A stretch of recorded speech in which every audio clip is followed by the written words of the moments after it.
नमस्कार, नेपाल टाइम्स ट्रेन्डिङमा हार्दिक स्वागत गर्छु। म रञ्जिता पोखरेल। सरकारको आर्थिक नीतिलाई सघाउ पुर्याउने उद्देश्यका साथ हरेक वर्ष मौद्रिक नीति सार्वजनिक हुन्छ। यसै सिलसिलामा आर्थिक वर्ष 2077-78 मा 7% आर्थिक वृद्धि प्राप्त गर्न जोड दिँदै नेपाल राष्ट्र बैंकले नयाँ मौद्रिक नीति सार्वजनिक गरेको छ। कोभिड-19 ले अस्तव्यस्त बनेको अर्थतन्त्रलाई चलायमान बनाउने प्रयास स्वरूप आएको यस पटकको मौद्रिक नीति कोभिड-19 केन्द्रित नै देखिन्छ। कर्जा भुक्तानी अवधि लम्ब्याएर उद्योग व्यवसायलाई सहजता प्रदान गर्न र सीसीडी रेशियो वृद्धि गरेर वित्तीय संस्थालाई स्थायित्व दिन खोजिएको छ। त्यस्तै यस पटकको मौद्रिक नीतिमा कृषि क्षेत्रलाई प्राथमिकतामा राखेको देखिन्छ। कृषि एवं ऊर्जा क्षेत्रमा बैंकको लगानी बढाउने र विद्युतीय भुक्तानीलाई प्रोत्साहन गर्ने गरी मौद्रिक नीति सार्वजनिक गरिएको छ। राष्ट्र बैंकका गभर्नर महाप्रसाद अधिकारीले शुक्रबार सार्वजनिक गरेको मौद्रिक नीतिमा वाणिज्य बैंकले कृषि र ऊर्जा क्षेत्रमा गर्नुपर्ने ऋण लगानीको दायरा बढाइएको छ। अझ भनौं, चालू आर्थिक वर्षमा कृषि क्षेत्रमा लगानी गर्नुपर्ने बाध्यकारी व्यवस्थालाई थप कडाई गरिएको छ। बैंकहरूले आफूले प्रवाह गर्ने कुल कर्जाको अनुपातमा कृषि क्षेत्रमा 10% बाट बढाएर 15% कायम गरिएको छ। राष्ट्र बैंकले यो वर्षको मौद्रिक नीति मार्फत कृषि कर्जाको सीमा बढाएको छ। व्यावसायिक रूपमा गरिने फलफूल खेतीका लागि लिएको ऋणमा पहिलो वर्ष 0.2% र दोस्रो वर्ष 0.6% मात्र कर्जा नोक्सानी व्यवस्था कायम गरे पुग्ने व्यवस्था मौद्रिक नीतिमा छ। जग्गा एकीकरण वा करार मार्फत व्यावसायिक कृषि उद्योग वा अन्य व्यवसाय सञ्चालनमा सहजीकरण गर्न लीज सम्पत्ति सुरक्षण सम्बन्धी नीतिगत व्यवस्था गर्ने मौद्रिक नीतिमा उल्लेख छ। सरकारले यो वर्षको बजेटमा पनि जग्गा एकीकरण र करार मार्फत व्यावसायिक कृषि खेती प्रवर्धन गर्ने नीति लिएको थियो। त्यस्तै सरकारले बजेटमा घोषणा गरे जस्तै किसान क्रेडिट कार्डको व्यवस्था गर्ने घोषणा पनि मौद्रिक नीतिले गरेको छ। यसले किसानलाई खेतीपाती गर्न पैसा चाहिएका बेला खर्च गर्न मिल्ने किसान क्रेडिट कार्ड कृषि विकास बैंक मार्फत उपलब्ध गराउने घोषणा गरेको छ।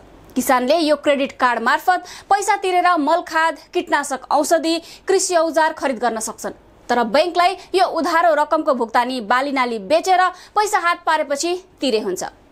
छिमेकी राष्ट्र भारतमा यो कार्यक्रम सफल मानिन्छ।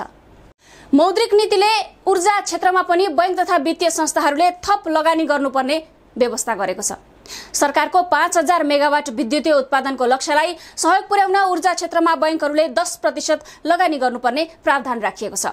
आवश्यक घर कर्जाका हकमा पुरानै व्यवस्थालाई निरन्तरता दिने उल्लेख गरिएको छ। कोभिड-19 महामारीका कारण अति प्रभावित हवाई उड्डयन व्यवसाय, यातायात, होटल, रेस्टुराँ लगायतका पर्यटन क्षेत्रको पुनरुत्थानका लागि चालू पुँजी कर्जा, सहुलियतपूर्ण कर्जा र पुनः कर्जा प्रवाहमा प्राथमिकता दिने बताइएको छ।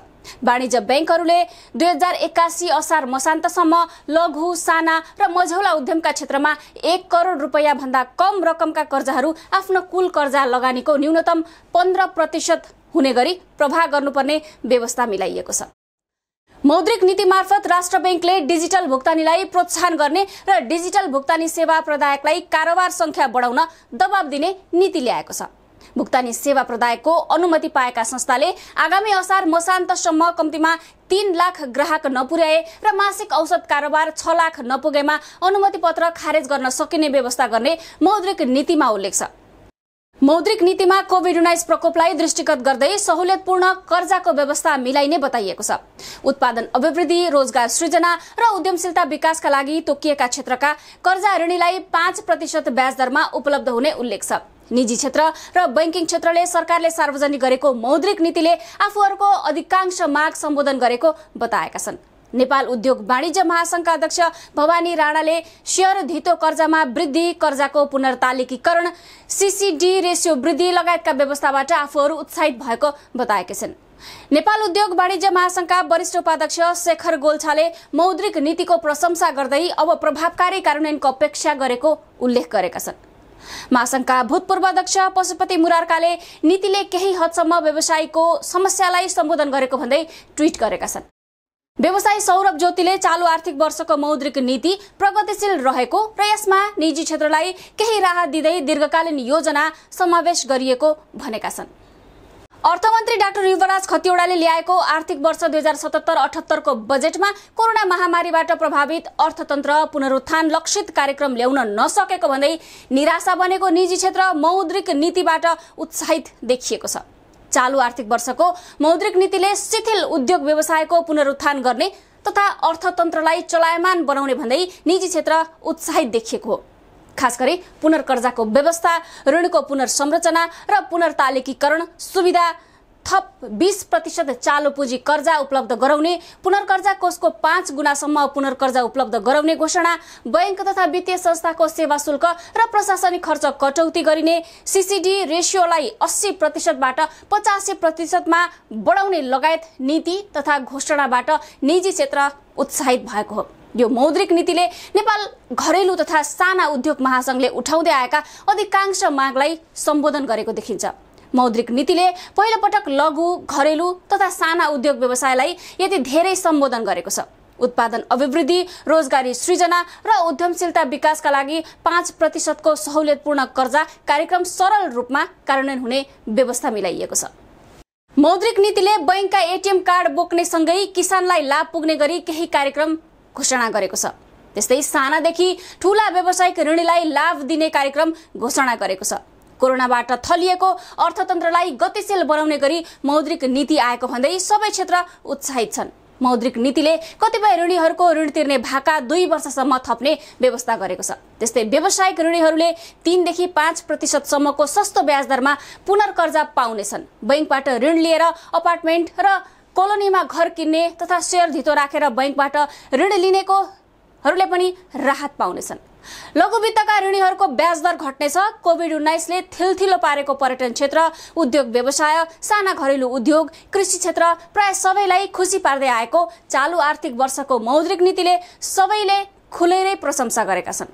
अर्थतन्त्र पुनरुत्थानका लागि स्रोतको उपलब्धता सुनिश्चित गरे पनि लगानीको वातावरणमा सुधार हुन नसके यस मौद्रिक नीतिको अभिप्राय सम्बोधन नहुने अर्थविदहरू बताउँछन्। त्यसैले समय सान्दर्भिक रूपमा मन जित्ने मौद्रिक नीति ल्याएको सरकारले अब त्यसको सफल कार्यान्वयन यस्तै राम्रो लगानीको वातावरण तयार पारे कोरोनाले पिल्सिएको अर्थतन्त्रले राहत पाउनेमा दुई मत छैन। यसबारे तपाईको प्रतिक्रिया के छ? कमेन्ट गर्नुहोस्। नेपाल टाइम्सको युट्युब च्यानल सब्स्क्राइब गर्नुहोस्, फेसबुक पेज लाइक गर्नुहोस्। ताजा खबरहरूका लागि नेपाल टाइम्सको अनलाइन पोर्टल www.nepaltimes.net मा गएर पनि हेर्न सक्नुहुन्छ। प्रदेश 1 को पहिलो अनलाइन टेलिभिजन नेपाल टाइम्स हेर्दै गर्नुहोला। नमस्कार। चीन, इटाली, कोरिया, इरान मात्रै होइन पूरै विश्व नै यति बेला कोरोना भाइरस भनिने कोभिड-19 सँग लडिरहेको छ। तर थोरै सरसफाई र जागरुकता अपनाउँदा यसबाट हामीले डराउनु पर्दैन। यसका लागि आफ्नो हात साबुन पानीले पटक पटक धुनुहोस्। अनुहारमा पटक पटक हातले नछुनुहोस्। भिडभाडमा नजानुहोस्। खोक्दा वा हाछ्यु गर्दा रुमाल वा कुइनाले छोप्नुहोस्। यिनै साना साना सावधानीले हामीलाई कोरोना भाइरसबाट सुरक्षित रहन मद्दत गर्दछ।